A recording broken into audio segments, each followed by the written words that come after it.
Welcome to Getting Sports with Drunk. I'm your hostess, Cupcake the Riddler, and I'm joined by Mock. Sheen Washable. Nope. And the Red Baron. Meow. That was really short. I didn't like that. We're currently without J-Mart and the Man of Many Names, but what's more exciting than having them on the air is that we are recording from Black Hog Brewing in Oxford, Connecticut. We're here with Tyler. Hey, how you guys doing?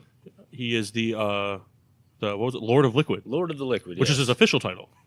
Official on title. the website and everything. Which that's awesome. I think we should give him the golf clap for Lord of Liquid. Excellent. So we're here with Tyler. We're at Black Hog. We're at Black Hog Brewing in Oxford, Connecticut. So this is exciting. I think this is everybody here's first time actually to the brewery, right? Yep. Yeah. Never been. It's exciting because we've actually featured some of we do our starting lineups, which you've been nice enough to pour us some. Yeah. But some of the Black Hog beers have made their way into the starting lineups over the past shows. So without further ado, do you care to tell us our starting lineup? Yeah, so the starting lineup today, I got two from the core. Started off with the Easy Rider. My New Hampshire accent comes out in naming that one. But it's a little 5.5% ABV IPA, just a touch of rye malt, a lot of 07270, a lot of Eureka hops in there, kind of slight garlic, but big, like, kind of citrus juice going on in there in the finish, and lower ABV, so you can have a couple not fall off your stool. My glass here, I got the Granola Brown, gold medal winning 2016 World Beer Cup brown ale. Has both malted and flaked oats, get you some really nice mouthfeel without any cloying sweetness in the finish, allowing me to play with a bunch of other malts, giving you some chocolate, some raisin notes in there. But again, with that nice clean finish, it's not cloyingly sweet on the finish. Poured a little of the Hog Water IPA for the IPA fans over here. It's kind of our lean towards the New England style IPA, the Citra Mosaic Calypso blend in there, 7%, big juicy, a lot of hop aromatics in it, a lot of hop flavor in there, really great beer. And then one of our special for where it's right around the holidays right now, so we release this year we did a 2017 Bourbon Barrel Age Peach Milk Stout, which is taking our coffee milk stout, pre-coffee, because we do the coffee into the bright tank, put it into bourbon barrel, and about 100 pounds of peaches went into that barrel as well. Wow. Let it all kind of ferment out and age together, and it just adds a little holiday cheer to your life. I'm very excited. Riddler's very happy. Yeah. Big smile. I'm very excited. So grinning over there. Yeah, so toast to excellence to Tyler and Black Hog Brewing for having us. Thank you, and cheers. Yeah, cheers. Oh, I'm so excited. Oh, yeah. Yep. You know, it's funny listening to Tyler talk about the beers. That's everything that we want our beer review to be, and we're just so bad. We're like, yeah, this is good. Like hitting all the notes. Like I try to do that, and I just sound like an idiot all the time. Someone picks out the beers every week, and it's like sometimes we get like crap beers. Sometimes they're really good. Steel Reserve last week. Yeah. Hey, what can you say about Steel Reserve has notes of can. Horrible.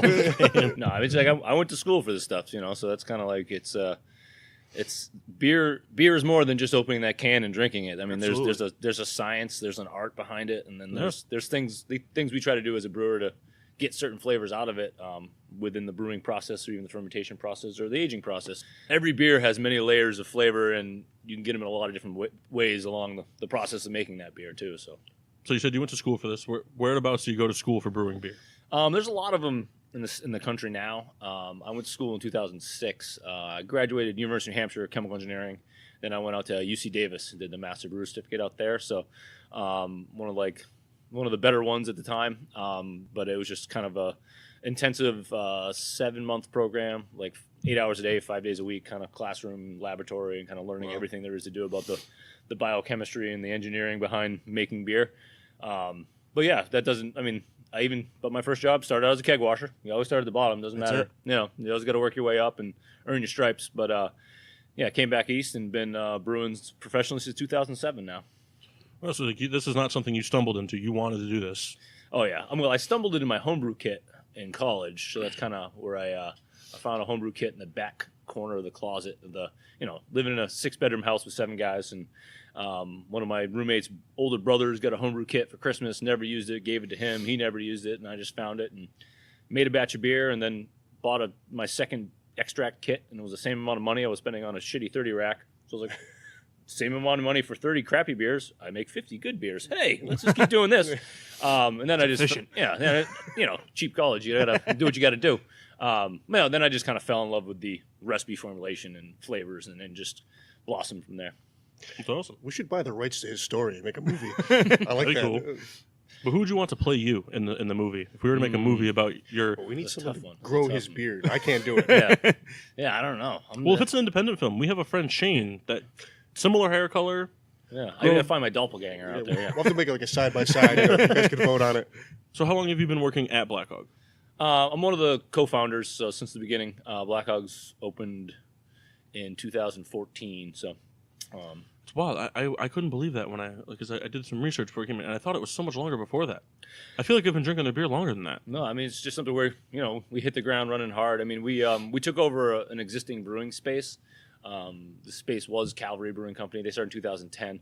And then I walked into a 15-barrel brew house with 4 30-barrel fermenters and a 30-barrel bright. So I just kept them full and kept cranking. So, yeah, we've been pushing hard since the beginning, and we've expanded since then. And I say it's paid off because you said this is new space for you, right? Bigger space. yeah, I mean, if you haven't come into the brewery since August, we took over. We doubled our square footage. Brand new tasting room we're sitting in right now with wood everywhere, and new taps and new little cubbies to sit in and stuff like that. So it's just a much homier space to be in and enjoy a beer.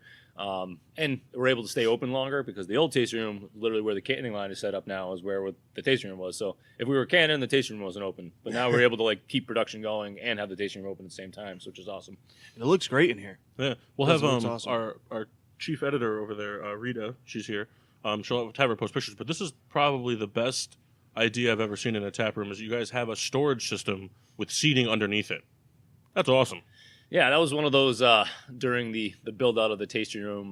My business partner Jason was like, "Well, I need it all the way to the pole for the tasting room space." He's like, "But I still need storage." So we kind of met in the middle, and we clamped some 2x4s to the outside of the pallet rack here, and then just screwed a bunch of pallet wood to it, and made them nice little cozy caves. Yeah. Our artist Max Toth, who does all of our artwork for the cans and all that, saw the space, and then he came in and did our outlines of Disco Pig heads running down in each bay. Alternating colors where there's an Easy Rider, there's the swag color, there's a granola brown color, and then there's the Ginger Ninja pink in each individual bay. So he kind of put his little artistic touch on it, which kind of adds some really cool character to it as well. You should call these spaces, this is a term we came up with a long time ago. It's called a hog hut. And it's more appropriate here than anywhere. A hog hut. Hog hut, So yeah. what happens in a hog hut? That's the question. I don't really know. We think that's where the pigs live. But we don't know. We were driving to Pittsburgh and we saw all these they looked like dog houses, but we only saw pigs. Yeah. So Call them hog huts. Yeah, All right. that's all. It's just one of those things. It just got said and it stuck. I think it's a shout out to J-Bar. He can't be here today, but I think he's the one who coined that. The hog hut. That's good. I could see it written right there. Hog hut. Yeah. Pretty innovative. You looking for a job? Yeah, my resume's in the car, actually. All it says on it is graduated Graduated. Totally graduated. without honors. So you mentioned before that 2 of the beers here, the granola brown and the Easy Rider, part of the core. So what exactly is the core for the Black Hog line? So Black Hog lineup is Easy Rider, again, that low ABV IPA, and then Ginger Ninja, which is has that beautiful pink can you see on the shelf with the ginger holding the pink, big flowing red hair, and it's a red IPA with some fresh ginger added to it. It's actually my wedding beer. I married a redhead and made that first batch for her when I was the assistant brewer at Portsmouth Brewery up in New Hampshire. And it was the only beer I brought with me from Portsmouth Brewery to Black Hog, and the recipe's tweaked since then. But it's one of the beers that holds close place in my heart. It changed my opinion because I don't like ginger things, and I tried it because it's been noted on here before. I work at a liquor store, a lot of free samples, but I tried it and changed my opinion on the ginger thing. I haven't really found another one I liked, but I like that one. No, that's something where that's been. I mean, that's years and years of tweaking recipe and getting the ginger just right. Having that little bit of red malt in the background actually helps kind of that, if you have the ginger beer that you mix with dark rum to make a dark and stormy, if you drink that by itself, it's so sharp and you get that burning ginger in the back of your throat. I didn't want that. I wanted the ginger to come off as almost like a hop component, like a little herbal hop component, but still you could taste the ginger, but you didn't have that burn. And it's finding that the right ginger connection for one, so you have consistent ginger coming in, but then using the right amount at the right time to get that consistent ginger flavor going on. Mission accomplished. Thank you so much. Yeah, it is. It's good. And one of the other, I mean, I mentioned the granola brown earlier, but yeah, it's just a beautiful brown ale. My father-in-law was one of the investors here, and when I was working up in New Hampshire, I'd always come to visit. Well, they weren't the in-laws at that point; we were just dating. But I'd always bring him a case of the Old Brown Dog because I was working at Portsmouth Brewery, Smutty Nose, so I had access to Old Brown Dog, and it was his favorite beer. So I'll make sure to make you a brown ale. But I took kind of an idea of how I used to make the Old Brown Dog, but then I made a couple of beers at Portsmouth Brewery when I was a head brewer that I used oats and made a pale ale out of them and kind of combined a bunch of different characteristics of all those different beers together to make this, getting that body from the oats. And again, so it's not super cloying, it's just really flavorful, but drinking clean where you can actually drink it year round. It's not, there's no like, a lot of times you try to drink a brown ale in the summer, it's just too thick and too syrupy, and like, I didn't want that. I wanted to be able to drink it year round, and I think I accomplished it with the granola brown. One of the other cores is our coffee milk stout. I mentioned the peach variant that you're drinking now, but that's another one. We do a lactose-based milk stout, and then do an in-house cold water extraction from Jim's Organic Coffee. We use a mixture of their Wunderbrew, which is kind of a medium roast, kind of South American, and then we use 2/3 that and 1/3 of their espresso. So just a little bit of that sharp coffee note, but I didn't want to.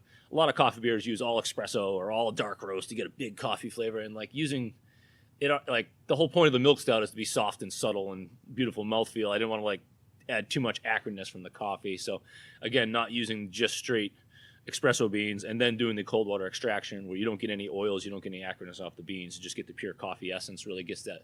It's a beautiful breakfast beer. A lot of people are starting to do the milk stout route. I know locally as well, Thimble Island started doing a coffee milk stout, but for the longest time in the liquor store, like the go-to recommendation for the longest time was Left Hand's milk stout.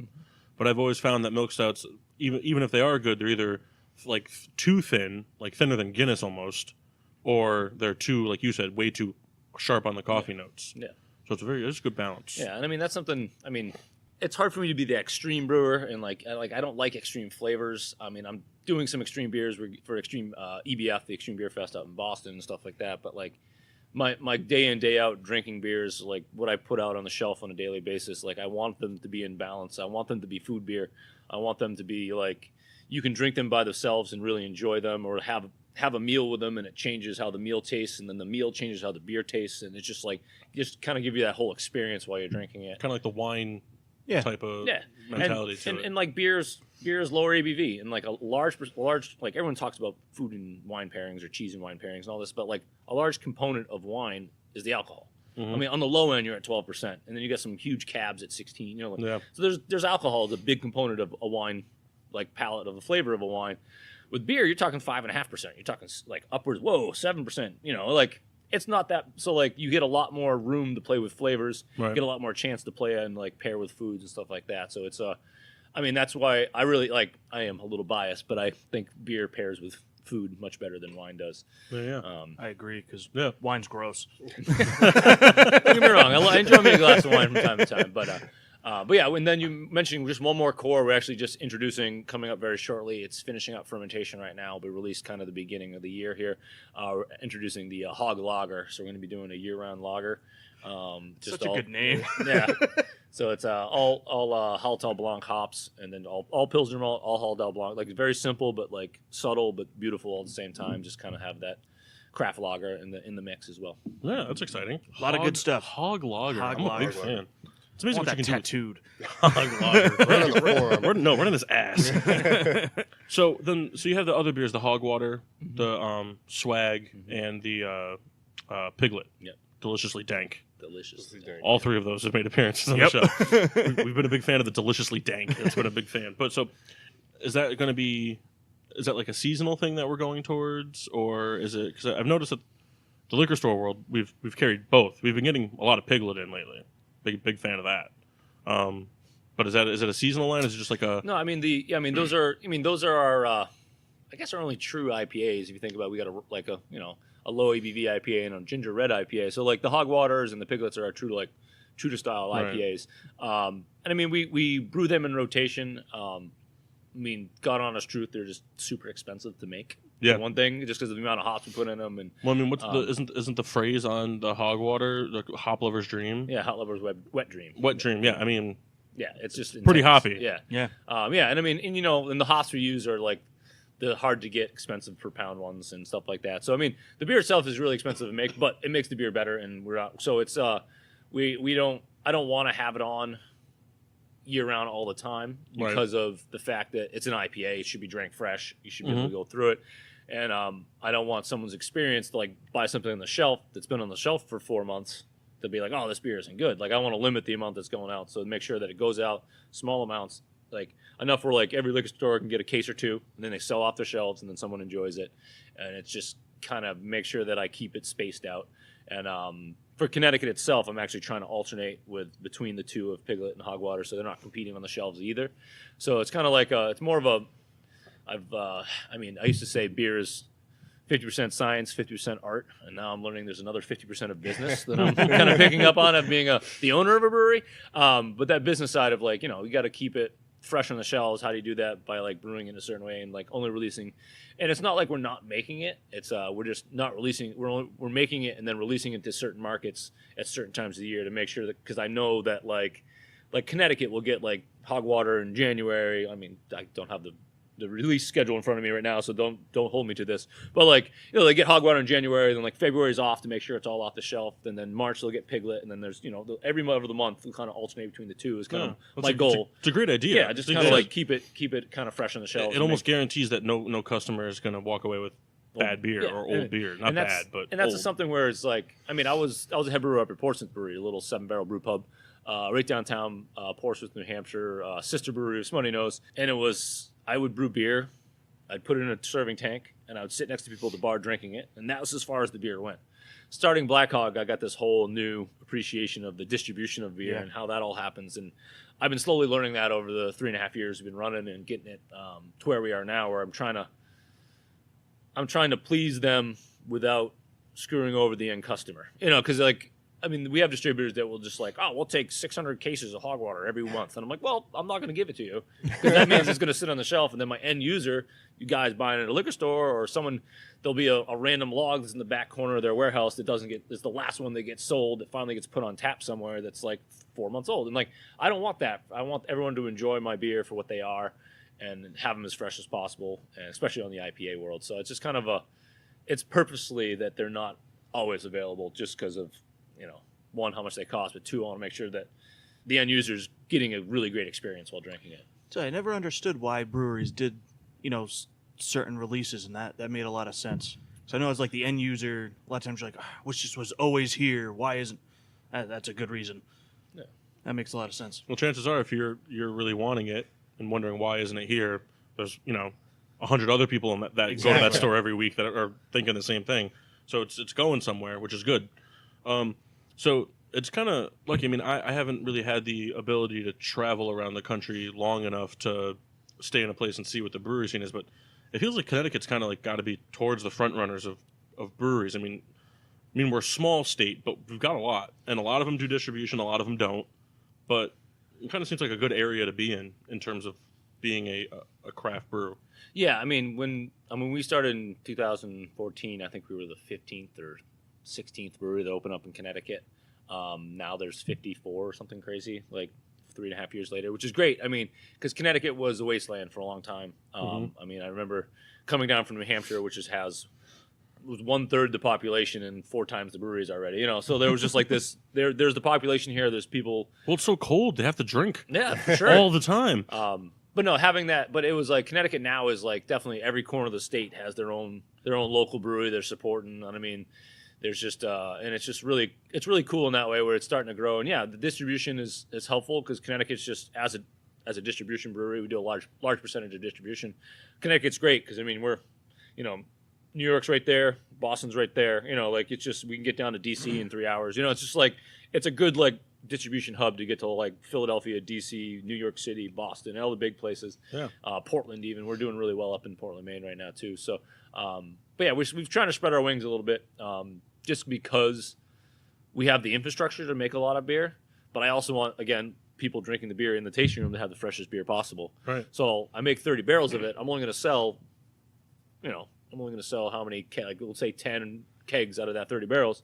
So I want that other just to go out the door, so that when we run out of those 10 kegs to the tasting room, I got a fresh batch ready to put on the tasting room. So going to have that cyclical, keeping the beer for people to come here as best and fresh as possible.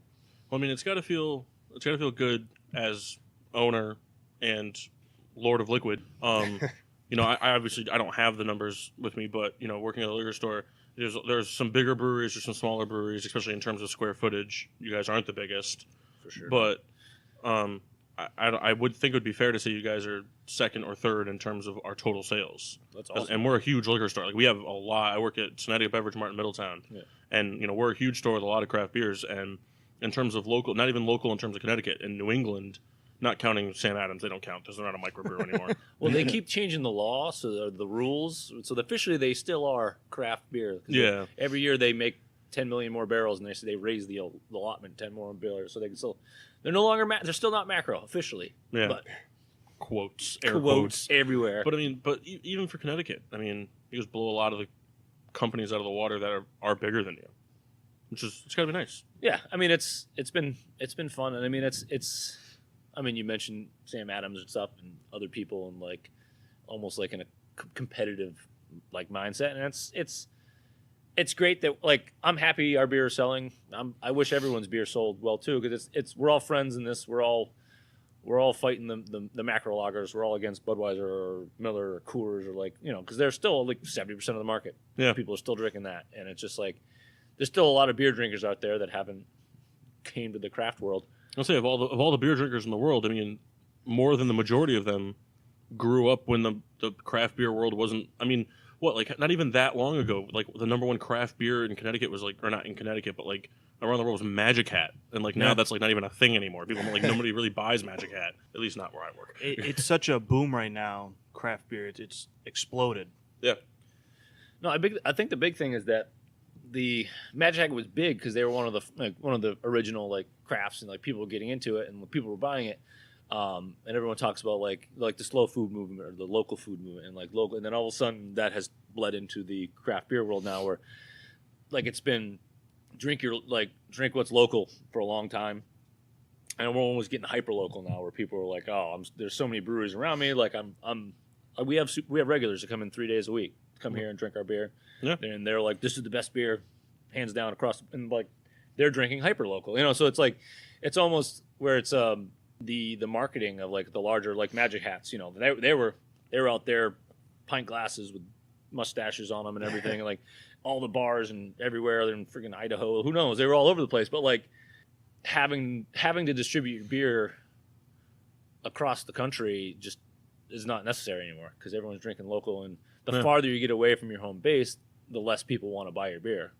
So I mean, we're definitely trying to distribute throughout New England and cover New England pretty well and be as local as we can, and into a couple of the bigger cities, because there's like there's a lot of expatriates of Connecticut that are living in DC, living in Philadelphia, and like they have their my Connecticut brew I can finally have it. But it's like I'm never going to see Black Hog down in like Florida. Like I'm never going to distribute out to like Ohio. It just doesn't make sense because there's too many good breweries in Florida now. There's too many good breweries in Ohio to like try to even compete with that. And you think about trying to distribute out there, like how long does it take for that distributor to come here, pick up a beer, drive it over there? Just adds a whole logistics. Yeah, the logistics. It adds age to the beer that doesn't have to be, because you can sell it local. So. Well, it's amazing too, because I mean, like you said, like you never see Black Hog distributing in Florida or Ohio or wherever, but it gets itself there anyway. Because like you said, people move, people leave, and like in the liquor store industry, people all the time that come home for the holidays and they stock up on 3-4 cases of different varieties of beer that they like from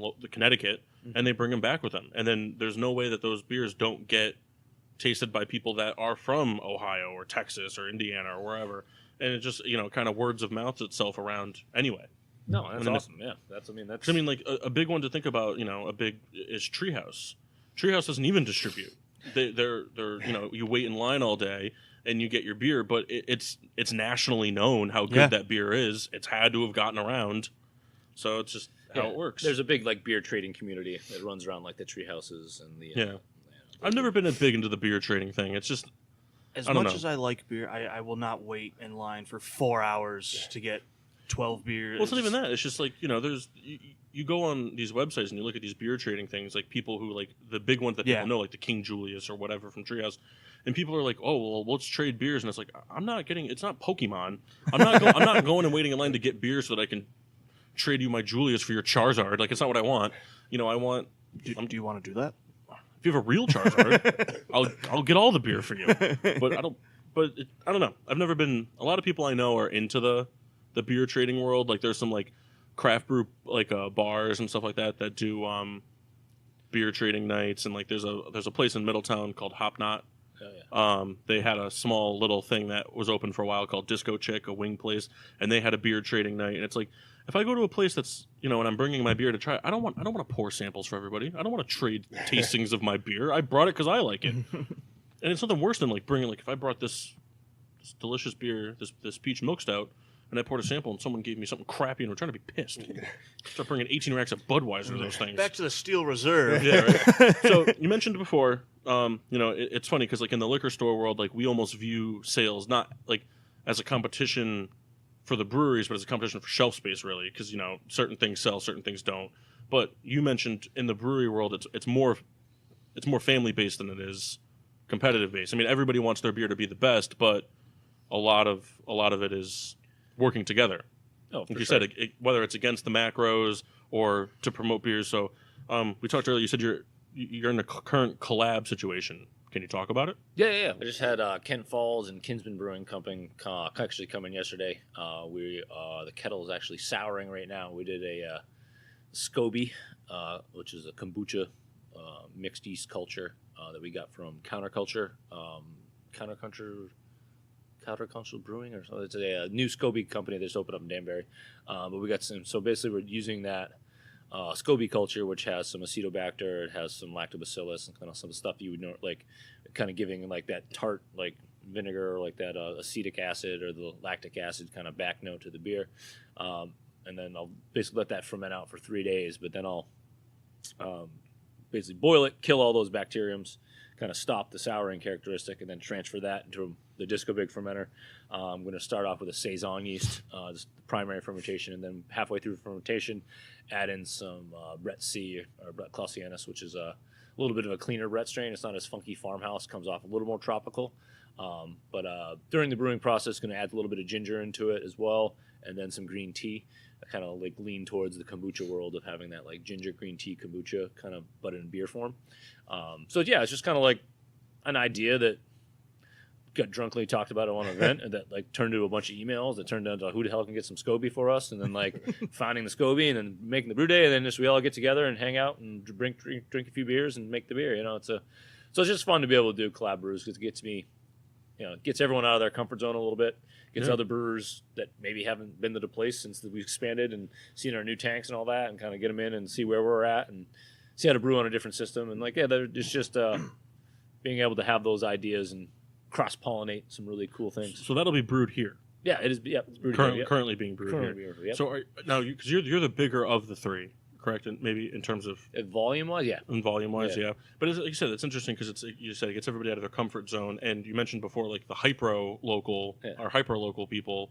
I mean, you guys aren't necessarily all right next to each other, type of thing. Yeah. But it'll get, it'll be on tap in everybody's room. Yeah, it's good. I mean, it's where it's like, like the social media stuff, like you tag Ken Falls, you tag Kinsman's, you get like the people that are following them all of a sudden see your picture, and then Absolutely. Then they're like, oh, what are these guys up to? And then maybe they on a weekend take the drive to Oxford and come check out the new tasting room and try some beers they haven't tried. It's kind of just it all helps everybody. And same for them. We're like our super regulars that are here 3 days a week are like, oh, they're collaborating with these guys. Like, let's go check out the new tasting room at Kinsman. Or like, I heard they just like Ken Falls just opened up their tasting room. Like, I'll make a trip to the northwest corner. Just kind of like get people the drinking community out of their comfort zone too. Like trying to look at different beers, and because it's you try to collab with other breweries in your state or other breweries that you respect, and like it's just one of those things where you get even they all bring beers. I get to try beers I maybe wouldn't have tried before because they brought them along, and then gets our customers and their customers kind of cross interested in each other, and just kind of helps everyone out. Yeah. Oh, go ahead. It's one of those things. People are always going to buy beer. Yeah. No matter. I mean, what are you saying? I can have $5 left, and there's a good chance it's going to beer. So, I mean, to just get out there, you're competing, but you're not. They're going to spend the money. Yeah, and it's what you said too, because like it's an interesting like family twist because like you're finding out like a lot of microbreweries are willing to open their doors to other breweries and come in. You mentioned before you're having a barrel age fest, right? Mm-hmm. And tickets are sold out, so don't show up. Please don't email me unless you have a ticket. Unless you have a ticket, but that's coming up in, you said, like 2 weeks, right? Yep, the 20th. Yep. Yeah, and you're how many breweries are you having here? This is our second year of it. Last year we had 12. We were trying to get like 14 or 15, but a lot of people, friends, and so I think we're up to 18 breweries pouring, including ourselves. So every brewery will be stationed up jockey boxes, then pouring 1 to 2 different barrel aged beers. And then I'm going to dig through our stacks here and try to bring out some fun old stuff and try to fill our taps with as many barrel-aged beers as I can pull out for the festival. So really fun time. I mean, it's just a flat price. Proceeds going to Vi for the Kids, which they research basically child cancer, which is like there's not a lot of money going towards child cancer prevention right now because everyone's looking at the older people because that's more prevalent as you get older. But if we can solve the child cancer, that kid can then now live a full life. So right. It's a cool program. Jason's been dealing with it from Casey's for many years, and I'm glad to be part of it as well. But yeah, we're gonna have 18 breweries. We're gonna have a couple different vendors inside with like a guy who does barrel-aged maple syrup. So he'll have Belgian waffles and barrel-aged maple syrup. We have the Drunk Alpaca chicks here doing they do all of different like desserts and like snacks and stuff, all made with beer. Got 2 different food trucks outside with Casius cheese truck and then the Chief Brody's Mon Mi truck, which is the best sandwich in the world. Then we have Wix Forge, who does like our metal bottle openers that we sell in the tasting room. It's gonna be doing like a live like metalworking presentation, kind of set up outside with big heater going and sparks and craziness. So it's gonna be like it's something to do in the doldrums of winter and get warmed up by a couple fancy beers and eat some good food. So this isn't even an event; this is a festival. Yeah, we should have got tickets. What were we doing? Yeah, producer missed the boat on that. Way one. to go. Ass. But that's awesome because it's yes, it's at your location and you have the ability to have more brews on tap and whatnot, and so people are noting that event with Black Hog, but you're opening up the doors to however many breweries to come in and be a part of the Black Hog family. Oh, for sure. That's awesome. I mean, that's in the business world, that's not usually how it is. It's much more cutthroat. Like we don't want to be associated with anybody that's similar to us, and it's not how it works in the beer industry. No, that's like we were saying. Even when we were at Cliffside a few weeks ago, everyone's. Have you been to Cliffside yet? I haven't. They're literally right around the corner from my house. I got 2 kids at home and I work a lot, so it's like hard to get out. My wife's been there a couple times though, but they've actually had our coffee milk stout on tap. Yeah, so, yeah. We that was our first like on-site brewery type of thing. We wanted to make sure that we didn't start off with someone really big and then blow it bad. But they said like the same thing. Like other breweries went in there and we're like helping them set up and they got emails and stuff and people and it wasn't just like, hey, like you put one of our beers on your tap type of thing. It was just like, hey, like we're great. It's exciting to see someone starting up and give us your business cards. We'll put them in our tap room and this, that, and the other thing. And it's exciting to know that the craft beer world is more helpful of each other than anything. Yeah, friendly. Well, it's nice too because I mean, people, it's more. I feel like it's more along the lines of like, hey, don't drink, the Thimble Island American Ale. Drink the Easy Rider. It's like, oh, if you like the Thimble Island American Ale, you'll probably like our. And it's just like if you like this, you'll like this. It's not don't drink theirs. Theirs is terrible.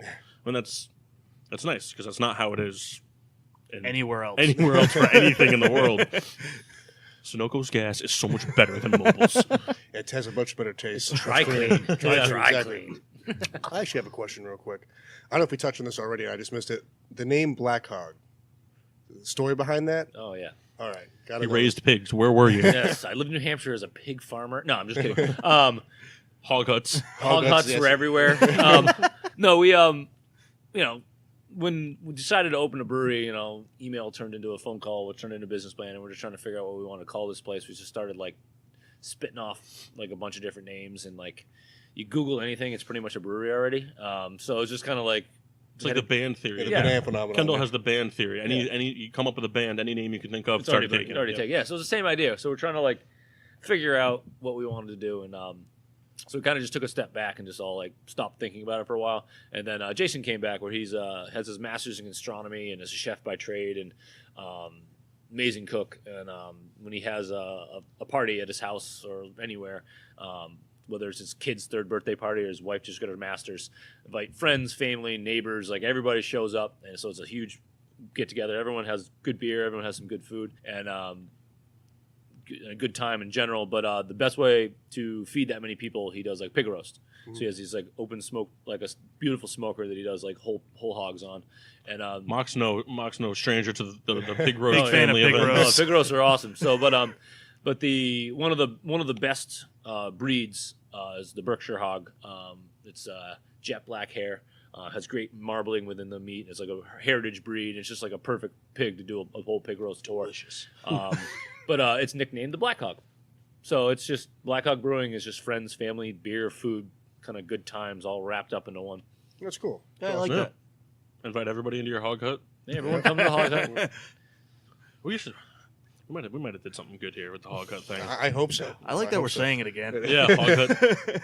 So, obviously you have to like all these beers in order to put them out. You wouldn't brew something and then hate it and then be like, yeah, let's sell it in our tap room. But which one's your favorite? What's your favorite beer that you make? Usually the one in my hand. That's a T-shirt. It's very No, Kendall it's answer. beer is very situational for me. I mean, the granola brown's got to speak to you because you have all these beers at your disposal today, Yeah. and that's what you poured yourself. Well, it was, you wanted to make sure to have a quality, balanced starting lineup here. So I may have thought about that along the way. See, that's one of the thoughts that went through my head. I thought about the time of day. It's in the morning. This is why we don't brew beer. Yeah, it's like in the morning. I just came off of coffee, so like, I think a brown would be perfect. Yeah. That's what goes through my head every time I pour a beer.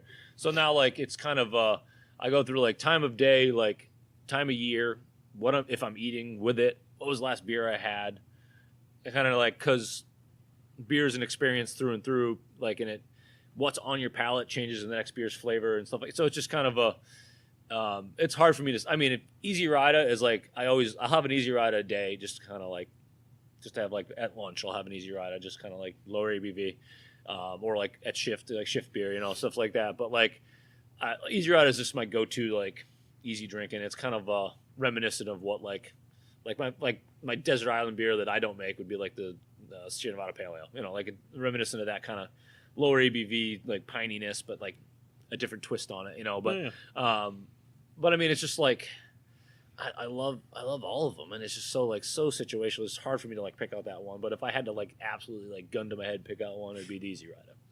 So in terms of taste, it's complicated, and in terms of close to your heart, it's the Ginger Ninja. Oh yeah, Ginger Ninja close to my heart for sure. And then the 50% of the 150% of business, I love the granola brown because we sell a bunch of it. So it's just like, I see that beer everywhere. yeah, granola brown. Yeah, but it's like Everywhere. It's our flagship and does really well for us. And it's brown. It's a brown ale. It's not one of the crazy over the top $200 a pound crazy IPA things. So it's just like it's from a business world, it helps us out, and it's delicious. I mean, it goes with barbecue. It goes with just awesome, like spicy food. That little bit of malt sweetness helps cut it a little bit. So it's just like it's just year-round drinker, and it's just a beautiful beer, and it's in itself that way too. So It's nice because I said I like IPAs more than any other style, but every brewery now has 6 to 30,000 IPAs, and you guys are To narrow it down. Yeah, your staple beer is not an IPA, and that's nice to see other things happening. yeah, and that was honestly a total surprise for me. I thought I'd make a 30 barrel batch a month or something just to have a brown ale on tap, because when we started, 2014, like it was Treehouse everything. It was just like everyone was IPA searching craze. IPA, more hops, more IBA, more ABV. So I was expecting something else to take off, but it was just like it just hit the ground running and didn't stop. And I was like, okay, I guess this, and that's.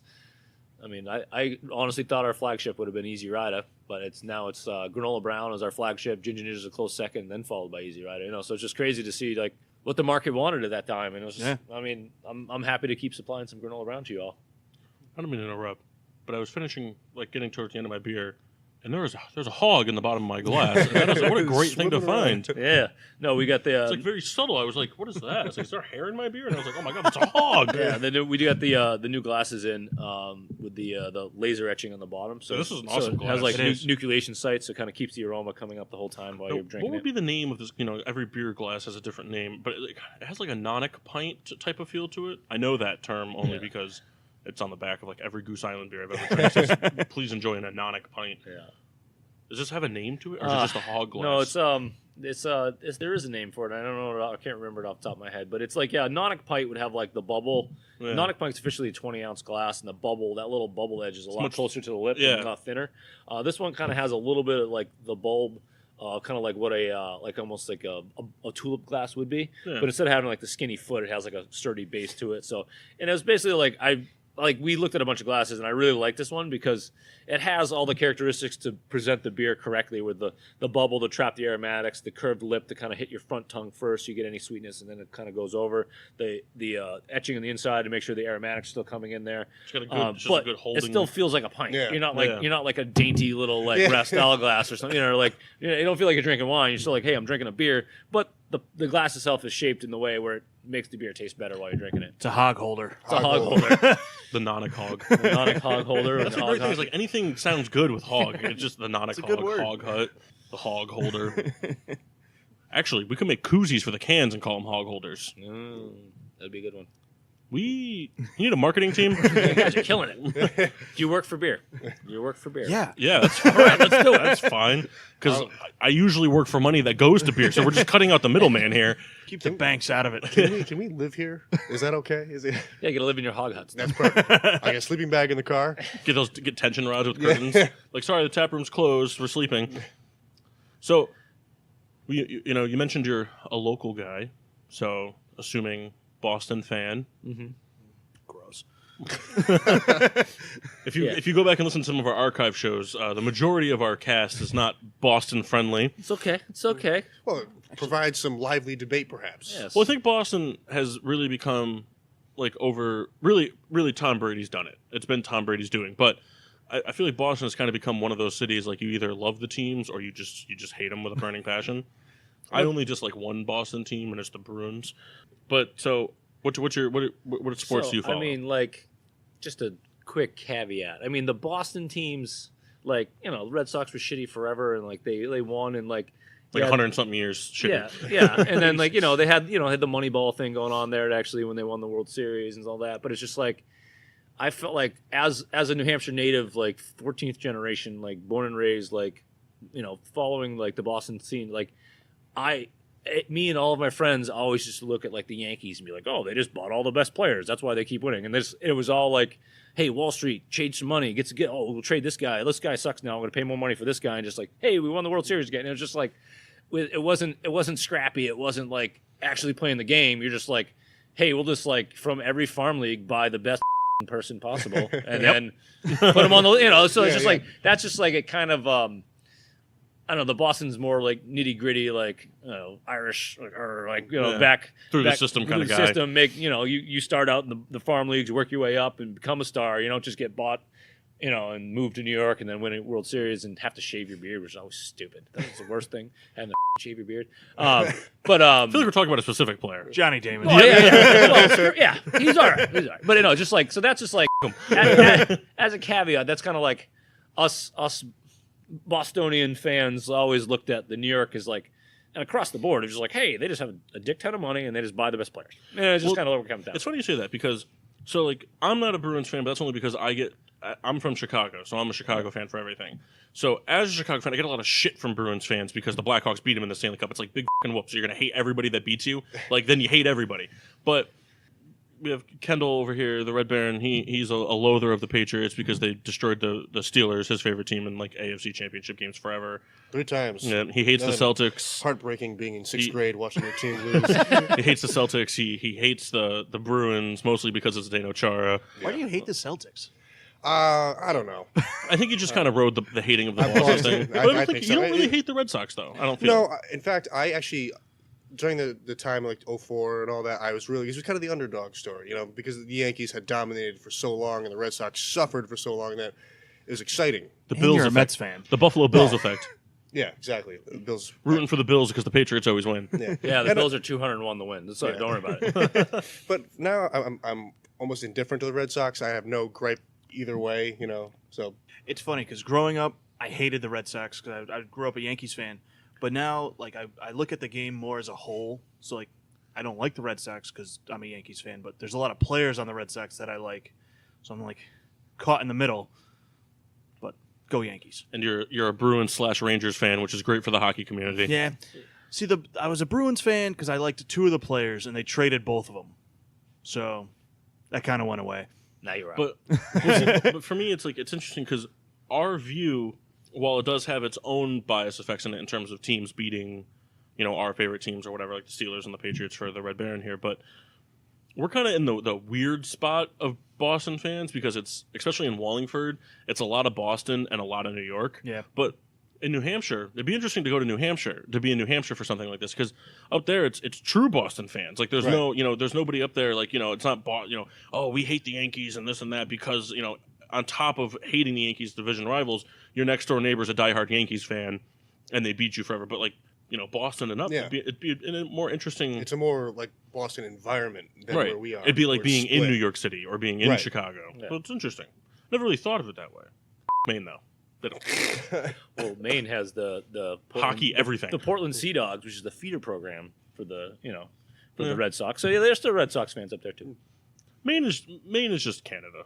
That's Yeah. all. Maine It's just is Canada. hockey everything. Let's just sell them. It's just I don't know how Maine doesn't have an NHL. You team. give us Newfoundland, we'll give you Maine. Newfoundland? Newfoundland. Well, Newfoundland? Newfoundland sounds You're more lucky we fun don't than have our private Newfoundland. I stock know. here because you'd be I was you'd be just gonna say slamming that. it. All right, let's relax. Newfoundland. That sounds like an amusement We'll, park. we'll trade them and then we'll make Newfoundland. Okay, that's right. McDonald's play places everywhere. So clearly a Red Sox fan. Yep. Do you have a favorite player from your generation of watching baseball? My generation, man. So like 24 years. You're only 24. I made that number right now. made that out right now. I mean, it would be Johnny Damon. no. I mean, man, that's a tough one. I could go way back to like Wade Boggs because I remember growing up like my grandfather gave me my first taste of beers like Milwaukee Best out of his big, tall. This Pilsner guy's an glass. advocate of the best. But Yeah, like as drank the long as he's not foam off the here. top of it. But like he was an avid Red Sox fan, and like I remember him just sitting. He'd like every game he'd be in his chair watching front to back every game, and he had a signed Wade Boggs like 8x10 black and white that he gave me. That's cool. So Yeah. it was like I'd have to go way back there. Would probably be my favorite player. Of all Is Wade time. Boggs the guy that claimed Drank to have a lot of beers. 160 beers or something, and then went out and played the Yeah, next he game? crushes. Yeah, and he did part of that, I guess, on a flight. It's funny. The Do we brewer, believe this? The brewer likes Wade Boggs. Yeah. Do we believe this? Do you believe he drank? What was the number? Do you know off the top of your head? I want to I say think it was 72. I want to say it was around that 72 You think he drank 72 beers and then played the next day? and Sure. hit a home run. Sure, he could That's do a that. lot of beer. Well, I mean, he was. I'm not even concerned about the alcohol content. I'm concerned about just fullness. No, his beers were, they're probably like, lower ABV, Yeah. like macro lagers. Yeah, you can drink 72 macro lagers in a day, all day. So here, someone is saying, I don't know, we may have to open up this page. He says 100 beers, that's too flat of a number. It's got to be. I know on the I mean, if you get to 100, you just keep going. See how the far you episode of It's Always Sunny in Philadelphia, I think it was 72 when they tried to. I feel like it's got to be Wade a Boggs. denomination of a popular like amount, like 12 or 30. Yeah. Like it's got it's not going to be I like can't believe oh there's that much beer on the airplane. well he's Wade Boggs. He's whatever he They wants. set it up. They set it up for him. Yeah, I mean it's not like it was like oh hey I'm just flying from Albuquerque to So Sacramento. Give me 100 beers. It's Here's- hey I'm Wade Boggs. I'm going to do what I want. and You're going to let it happen. So here's what we got. It's 64 beers on the flight from Boston to LA, but 100 beers in 24 hours. Oh my God. So that's the legend, I guess. That's like even more amazing because like you know how drunk you'd get on a plane, high altitude. Oh my god! Yeah. Good for this guy. I was looking last night because me and my brother were talking. There was another rumor that Andre the Giant once drank like 124 beers. That's in a different sitting. though. He's huge. Have you seen a That's still- 12-ounce can in his hand? It's it's so small. That's like you holding like an ant. There were stories that he would take 2 like liters of vodka just to feel a little warm. Well, the guy was. But look how big he was. It was a plus size 7, and what, he had to be almost 500 pounds, if not more. He was a giant, He was a big literally, guy. literally, He was a big literally guy. giant. So, what other sports do you follow besides baseball? I used to follow basketball a lot when I was younger. I've kind of just like ever since having kids and not the money for the full cable package to watch everything. Nickelodeon's pretty expensive. No, we just do the free streaming stuff but yeah, so just like I haven't been able to just find the time, but I mean the Celtics definitely growing up watching So Bird. the Bird, hell yeah. Yeah. Bird Parrish combo was awesome. Is Kevin McHale part of those teams? Yeah. Yeah. Do you expect me to know that? Yeah, I do. Kevin McHale, yeah. But then Paul Pierce and when after that was kind of like I watched a little bit of that, but it was just kind of like he was, he worked so hard and really only didn't win much, But yeah, It took making a super team. yeah, exactly. So he worked for many years before anything happened with him. But yeah, it was. When I was in high school, middle school to high school, like basketball was my jam, and followed it, and right in the heyday of Jordan and all that, and Did you play sports growing up? Yeah, I dabbled in pretty much everything. I was a really great JV All-Star. I did my only 4-year letter is golf. I love golf. Yeah. Yeah, it's like it was because I love golf, but not that good at it. Yeah, I'm really bad at it. I can hit the ball pretty far, but I also hit it very left. So, so you righty or lefty? So you're slicing or hooking? I'm going to go ahead and say slicing. So you're a lefty coming at it from the. I'm side? hooking. Yes, you're hooking. Good. So you want to just take your top hand, roll it over a little bit, kind of show more of your palm as you're coming through. That'll fix your little left. Or drink more beer. Or drink more. Yeah. So I'm thinking we buy beer from here, growlers, and go to the driving range. Yeah, for sure. Now. Yeah. No, I'm not kidding. Let's do it. No, it's so cold outside. Yeah, it'll warm me up. The beer will warm me up. What are you saying? You saying you're not down to have a good time? I'll do it, but it's cold. We're taking Tyler with us. Yeah. He's coming with us. I do have to do a tour at 1 o'clock, so we'll make it back. Rebecca, We'll make it back. Rebecca, We'll will you make do it the tour?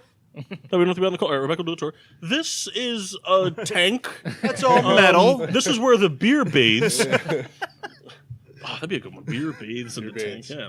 So, what's in the future for Black Hog? What's coming up for 2018? I know you mentioned the lager. Yeah, the hog lager. Hog lager is a big one. Oh, kinda. it's so good. I'm so excited for The hog that. thing is awesome. Yeah, adding another beer to the year-round availabilities is going to be an interesting challenge just on the brew schedule side, because it's just like it's a lager, so it takes longer, and if it takes off, it's just going to be make sure to have enough of it in fermentation, to supply it. But it's going to be fun. I'm excited about that one.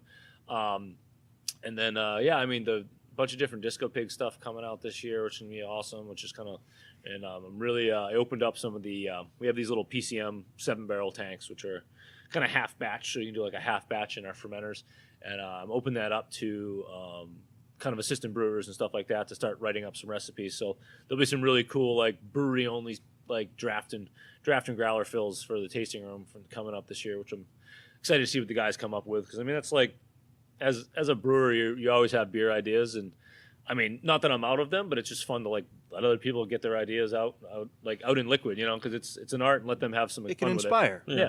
Are tap room laws similar to bar laws, where you have to be 21 to be in the tap room? Yeah. No, you can. We allow kids to come in. You can't just let them run around wild. They can be supervised. But Well, I meant more like if I were to bring like my 18-year-old brother and have him just be my designated driver. Oh, that's cool. As long as he's not. This is the drinking problem beer. for me with breweries. I don't want to be responsible when I go, but neither does anybody else I hang out with, i.e. these assholes. Yes. So, no, because Rebecca wants to have fun, and she's a lightweight, so it's like one beer for Rebecca, and she can't drive anymore. So we need to find a friend that was an alcoholic and is now in remission and can't drink anymore. As terrible as that sounds to put him around the... Remission kind of sounds like cancer. Yeah, it's true. It's called recovery. When we were younger, Rehabilitation. when we were still underage, our friend Vito didn't drink yet, so he was our driver all the time, and it was super convenient. Then he started drinking, and that went downhill. I think the real problem is we all need to save up our money, and we need to just get someone in the group of house. No, someone in the group of house, and we just got to make like a 42 tap system in the basement. But like growler taps, so we don't have to worry about the beer going stale. It'll get finished. I was gonna say, Kendall won't let beer go bad. As long as he's got a bathroom nearby, he's good. I'm like the beer czar. The beers are. No, we have. That's kind of like the idea behind like someone like the whole beer tour bus people that do that. Yeah. They set up these beer tours and they drive a bus around. And you stop at 3 breweries throughout the day, and then they drop you back off your car at the end of it.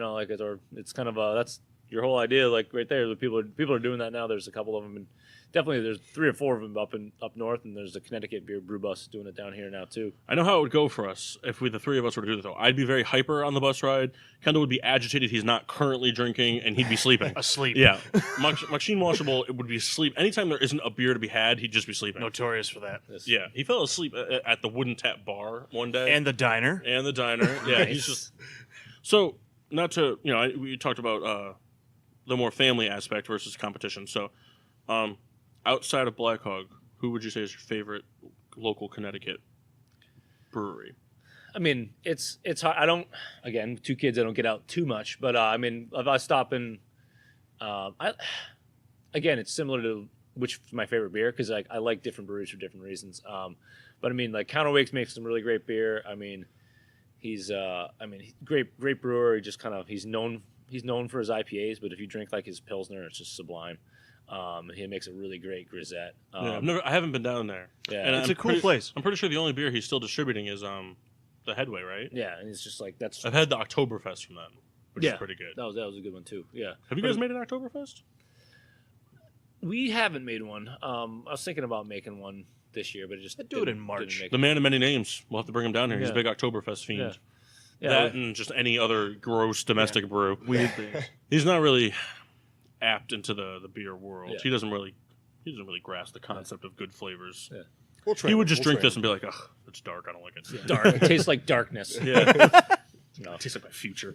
But I mean, like Stony Creek right now. I mean, their location's gorgeous, and they're introducing, because of their location in the state for one, but how beautiful their location is. They're introducing craft beer to a lot of people who've never tried craft beer. Yeah. And that's huge. I mean, and we need people that name haven't drank craft beer to try craft beer and get name into another it, brewery where you can park your boat and then go start drinking Oh, yeah, beer. it is. It's fancy. It's very fancy, yes. But it's I mean, Andy Schwartz, the head brewer there, is a good buddy of mine from up north, and he's one of the more like beautiful, consistent brewer and making very, very consistently very drinkable beers. So, and I mean, like then you get like the Kent Falls stuff. It's really cool how they're doing like something different and unique all the time. And I mean, just I've gotten handfuls of the beard stuff, and I mean, for like the hopheads out there, he's definitely making some fun stuff.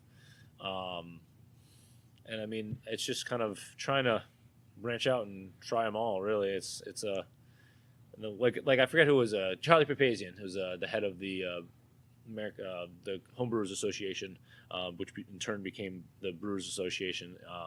He was like, his answer to that, he's like, you travel around the country, like what beer are you drinking? He's like, whatever's local. It is just like you got to try something like even now we can add hyper local to that, but like drink something like that's in your backyard, see what it's about, and see what like your water chemistry within your area can produce for beers. And I mean, one of the big reasons Girl Brown tastes good here is because of our water chemistry. Like if we made it somewhere else, it wouldn't taste the same. And it's kind of like where like I think our water is more suited to darker beers, and the IPAs, don't get me wrong, they're delicious, but like we don't have IPA water, so It's amazing. We're learning so many things. Yeah. I didn't realize there was an IPA water versus like I mean I get it. I get what you're saying. Yeah, the absolutely. content of the water type of deal, Yeah. but Yeah. Well, we're about out of time. It was great being here. Make sure to come visit Black Hog Brewery. Yeah, come down. Again, they're located in Oxford, Connecticut, 115 Hurley Road, Building 9A. So we learned today that when you come in, make sure you drive all the way down to the end. That's where they are. The GPS gets a little spotty. Yeah, so the GPS, for whatever reason, I don't know if I'm sure you've been made aware of this problem. It puts you on a different road because it's technically closer. So look for Hurley Road. Yeah. No, it's it's off 84. Yeah, we actually tried to move the Google pin multiple times, but the easiest way, if you coming off of 84, you turn up the airport access road towards the Oxford Airport, which if you've never heard of the Oxford Airport, it's a nice little puddle jumper airport here. Didn't hear about it till today. So, but if you drive up the airport access road and take your first right, it'll bury you right in the woods, and it'll be much easier to get to you from there than getting a dead end into a wooden trail that they tell you to get out and walk. So we've tried to move the pin. Swear to God.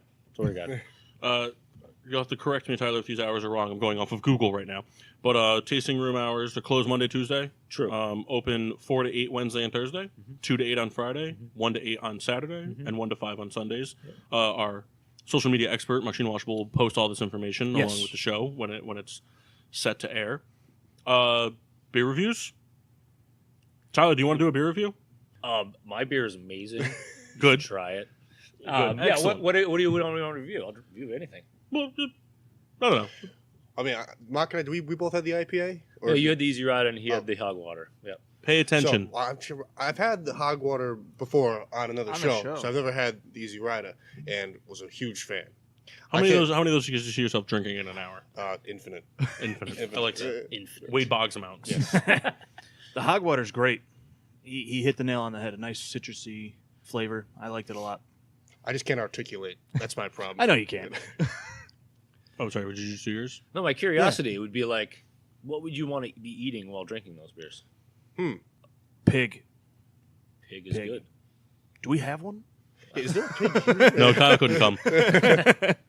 You What can't I say mean- pig or hog. But it's Or it's any it's variation in my of head. swine. I've been brainwashed. I really want like pig, like pulled pork right now. You could say hot dog. That's the only Or exception like I'll a give you. margarita pizza? Would a margarita pizza be? It would. I could see myself eating margarita Oh, pizza. garlic note. And, Shout out to the Nard dog on The Office, the margarita pizza. So we were talking about this, Tyler and I, before the show. This intrigued me a lot. I've never seen a fruit milk stout before, and this was fantastic. Very subtle on the peach. I got a lot of it in the aftertaste, but very like, I don't want to say like thin in a negative sense, but it was thinner. It was easier to drink. I could see myself having more than 2, 3, or 4 of these. I could see myself having 400 of these. But it was really good. A lot of good flavor. It really stuck with you every sip until the next sip. Like the flavors were there, and I was a big fan. I love peach. Peach is my favorite thing in the world for fruit flavors. Oh, And peach I is so mean, it's good. the thing different with that beer specifically using the actual fruit. I mean, it was from Drazen Orchards. We got like a bunch of peach seconds and cooked them down and put them in there and like putting them in the barrel and then letting kind of the secondary fermentation happen. It consumes kind of the fructose sugars, leaving behind just the essence of the peach, and that's where you're like getting that post nasal, like after the swallow, like what kind of hangs out. And a lot of people are like, "Oh, I hate fruit beer." And I was like, "Well, what?" They're talking about like some macro brewer that's dumping in fruit extract and it tastes like cough syrup. I hate those beers too. But this is actually made with fruit and Right. it's like used the right way and, And it I'm kind of not, adds I'm a not layer. usually a fruit beer fan because more times than not, every time I've ever had one, it's too fruit forward. It's way too sweet. But this is very good. It's very subtle. I think you'd like it. You're not a big stout guy, but I think would you'd try like it. Well, there's none left. You should make a peach cobbler reduction with this. I would eat that. Every time you say peach, I hear that song from the 90s. Oh, the Peaches song. Yeah, the peaches song. President of the United States, right? That's it. I'm trying to think what I'd want to pair this with. And for some reason in my head, and I don't know why, all I can think about when I was drinking this, I was thinking about having macaroni and cheese. Really? I don't know why. That's crazy. he was going to say that. I don't know why. Cheese. Cheddar, creamy. I mean, we're talking like sharp cheddar? No, Macaroni mild cheese? macaroni and cheese. mild, Nothing like crazy. right out of the box. Like I mean, if you were to make a homemade, like maybe like a Colby Jack, Okay. something on the more mild side. I don't know why. The whole time, I couldn't tell you why.